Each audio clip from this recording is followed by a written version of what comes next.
were talking about making sure they got out to vote, and people were actually asking for time off so that they could make sure that they had time to vote before they going home. And everywhere I turned, people were talking about voting. And after a while, I actually started to feel some hope. I said, maybe this guy Obama could win this election. So when I got home that evening, the first thing I did was turn on my TV. And I looked and I was like, oh shoot, this dude is winning. So I stayed glued to my set after that. Now normally, whenever I vote, I just wait till the next morning to find out what the results are. But this time I wanted to know right away. So I called my friend Martin and I said, Martin, when do we find out who won the election? And he laughed at me and said, dude, 11 o'clock. So I said, all right. I was sitting and watching, and then I dozed off to sleep. And I woke up to chants of, yes, we can. Yes, we can. And I was looking at the TV, and they were showing this huge crowd in Washington, D.C. Then they showed this huge crowd in Chicago, Illinois. And then they showed this huge crowd in Harlem. And I was like, Harlem? I ain't seen no crowd in Harlem. Where's that crowd? Now, 2 doors from my apartment, there was a Barack Obama campaign office. So I said, well, maybe they're out there. So I decided to go outside and see. Now, by this time, I had on a pair of sweats that I only wear to bed. But I figured no one's gonna notice. When I got outside, there was nobody there. So I said, well, nobody's here. Maybe they're on 125th Street. When I got to 125th Street, I looked west. I saw nothing. Then I looked east toward 7th Avenue, and I saw these bright lights and this huge crowd. So I said, I wonder if that's the crowd on TV. So I went over there to see. And as I approached 7th Avenue, there was this huge stage set up.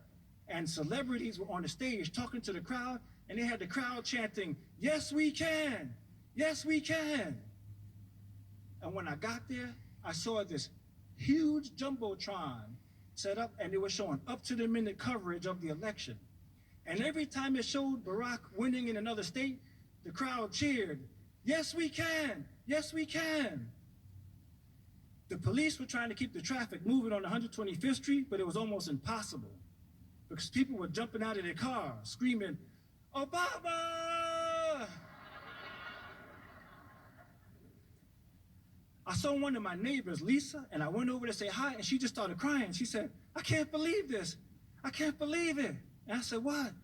She said, a black man is about to be president of the United States. And the moment she said that, the crowd just erupted. And I turned around to see what was going on, and the Jumbotron said, Barack Obama elected 44th president of the United States.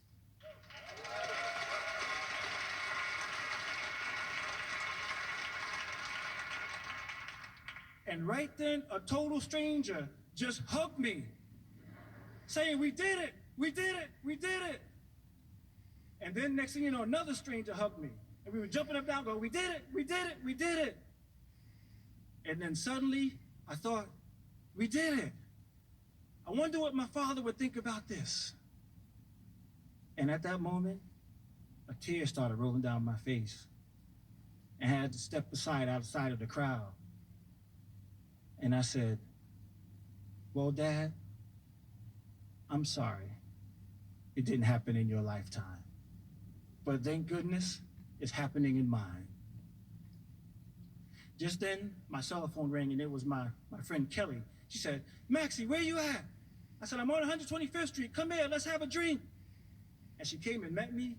And she said, okay, where are we going? And I said, let's go to Lenox Lounge. And we started walking to the Lenox Lounge. We passed by the Lenox Avenue subway station, and people were coming up in droves off the subway onto 125th Street, and they were just hugging people. Everybody was just hugging each other. I must have hugged about 50 more strangers. Then we got to the Lenox Lounge, and as soon as I stepped in the door, a man pushed me in and slammed the door behind me and said, that's it, we're at capacity. The place was packed. It had young people, old people,